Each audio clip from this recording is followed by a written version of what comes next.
Okay. Now, we have to appreciate physical activity and wellness in this manner. An ounce of prevention is worth a pound of remedies. Okay? It's better to prevent debilitating non-communicable diseases than just suffer the consequences of a sedentary lifestyle. To be, to make your choice easier, how many of you think that it's only exercise that one can do for physical activities? No? Actually, that's a misconception. You don't have to exercise every single day. Because if you exercise every single day, sooner or later, you will stop. You will get burned out. No matter what type of exercise that is, you will most probably burn out. No? One tip that I can tell you is this. If you are at the moment quite sedentary and you're thinking of changing your lifestyle, becoming more physically active, first and foremost, imagine what you intend to do. Imagine. If you can imagine yourself doing gym 30 minutes every single day, if you can imagine that, for the rest of your life. Oh, so, see, if you cannot imagine that, something low, scale it down. 20 minutes, can you imagine? And the thing is this, if you're going to the gym,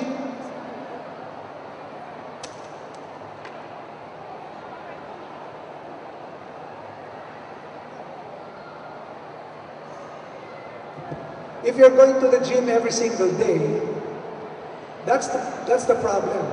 No? If you cannot go to the gym anymore, then you don't have any physical activity. Okay? Now, take note that physical activity comes in at least 5 different types. Look at dance. You can dance. In fact, the most recent Hataw exercise program of DOH is based on a workout that where several of the household chores were put together and they put music. So naghuhugas ng pinggan, naglalaba, nagsasampay, raking the backyard, etc. for 25 minutes. And they attached a very friendly bakya song, no? Which made it easier for people to attach the activity to any music. Okay? So exercise is just one. You have sports and games. Don't make the mistake of this. If you want to make use of sports to make you more physically active, just make sure that you're already physically fit to a certain extent. You cannot use sports to become more physically fit. If you do that, chances are you'll get injured. Why? Because sports has that element of competition. And chances are you will be overexerting yourself. Sino ba naman ang gustong matalo? No one wants to lose. Okay? And so if you're already losing, so what will you do? You do extraordinary things, which can open you to a higher risk of injuries. Okay. Another motivation for becoming well and active is body image. How many of us in the mornings, during the morning, when we wake up, where do we go first? Where do we go? Bathroom. Okay? And so what do we do in the bathroom? Many things, right? But do you do this in the bathroom? You take off your clothes and you look at yourself in the mirror. How many of you do that? Baka you want to do that, no? Sorry. So, if you want to do that, that's one of the best ways for you to gauge how fit you are. That's one of the simplest ways. You look into the mirror, assess yourself. How do you look? And based on your facial expressions, I'm sure you'll know what I mean. If you laugh, that's okay. Okay pa yun kesa if you cry. No? Because if you will cry, that means that you're in drastic need of something. Perhaps not even just exercise or physical activity. Okay? So, body image, unfortunately, there are 3 different definitions of body image. And what is most popular is the first one. But I urge you to make use of the second and the third.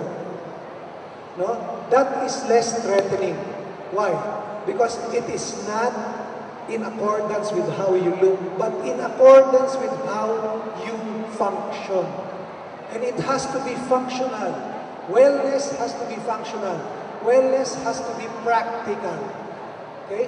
Kung may sunog sa tabi nyo, no? Will you be able to run away? Or if you need to run after 7 jeeps before you can ride, will you be able to take that? Eh kung 3 jeeps na nga kaya mong habulin, mahuhuli kang umuwi. Okay? And this is the reason why, well, we all know that girls have a different way of looking at themselves compared with boys. Okay? Okay, now, where are we here? How am I doing so far? Am I succeeding in telling you that you really need physical activity? Okay, next. Are you thinking already of adopting a physically active lifestyle? Parang walang sumasagot. Yes? Okay, good. Now, you can plot yourself here. Where are you here? If you're contemplating, malayo ka pa because why? Your ultimate goal is maintenance. Mind you, how long do you have to maintain a physically active lifestyle? How long? Any guess? Lifetime, correct. It should be a lifetime maintenance of a physically active lifestyle. You cannot just say, ako, ikakasal ako 3 weeks from now. Kailangan kong magbawas ng 20 pounds. You can do that actually if you chop off your head. No? Then you'll be successful. But don't say this to yourself. You're already doing something. You're only on the second to the last. You need to act and maintain. Otherwise, you end up entering what is known as the yo-yo syndrome. And the yo-yo syndrome is more harmful than if you were to stay sedentary all your life. Okay? How do we increase physical activities? Physical activities should be most, if not all days of the week. You can actually use cumulative sessions. What I mean by that is multiple sessions that are not less than 10 minutes per session. No? Okay, nandun na tayo. You need 60 minutes per day. You can actually do it in installments. 10 minutes in the morning when you wake up, 10 minutes before you take your merienda, 10 minutes before you take your lunch, another 10 minutes before you take your merienda in the afternoon, another 10 minutes before you take your dinner. And you have had already 50 minutes. Okay? 20 to 30 minutes every day is less than 60 minutes, but it's better than nothing. Okay? And this way, whenever you have free time, or let's say where did I park? I parked at in the Mindanao parking. Layo, di ba? So I had to walk for about 7 to 10 minutes. That already gave me 10 minutes of physical activity. We should look at lifestyle that way. And take up light to moderate activities. Don't take up too hectic or too difficult, too heavy physical activities. Chances are you'll give them up. Also, if ever there are physical activities that will need expensive equipment, no? Think twice. Chances are that expensive equipment, if you put it in your house, it will not get used unless you hire a coach. Okay? And look at enjoyable play as well as recreation or games and sports. Limit passive recreation. What are passive recreations? TV sets, watching TV, okay? Reading. Well, reading is good. But do you know that you can read while spelling the letters that you read? I'm not kidding. If you have been sitting for 1 hour behind the desk, it will make sense for you to do that. Okay. Less threatening settings. How many of us think that it's only a gym that can serve as a setting for physical activities? Pag pupunta ka sa gym, you need to buy clothes. You need to be, di ba? Some of us do not like to be in the gym. Why? Because people might end up looking at me. Kasi I'm too big. Kasi I'm older than they are. Etc. etc. Napakaraming pwedeng i-cite na factors. No? And exposure to multiple activities. Do not take just one activity. If you want to dance, then dance. The next day, maybe you can do sports. Then day after that, you can do yoga, maybe, etc. There are a lot of physical activities around.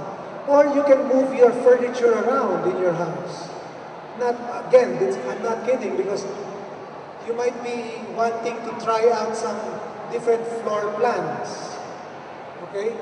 And your choice of sports or games. Okay? Now, there are several things that we should look at because there are misconceptions related to fitness and health as well as wellness. Spot reduction. How many of us have heard this? Lumalaki na yung tiyan ko, magsi-sit-ups na lang ako. How many? No? Is that correct? It doesn't work. There's no such thing as fat reduction. Okay? If you want to reduce your body fat or your fat percentage or the size of your tummy, it has to come from a physical activity that makes use of your whole body. No? The more muscle groups that are used at one time, the better. Okay? So, it has to be a total body workout. Okay? There is no such thing as fat reduction. Next, when do we stretch? And what do you do for warm-up? You run. Okay, that's good. But when do we stretch? Research has shown that if you want to stretch and get maximal gains out of your stretching in terms of reducing stiffness, alleviating muscle stiffness and muscle soreness, it's best if you stretch after workouts, after physical activities, particularly stretching that is static or stretches where you have to stay for 10 to 20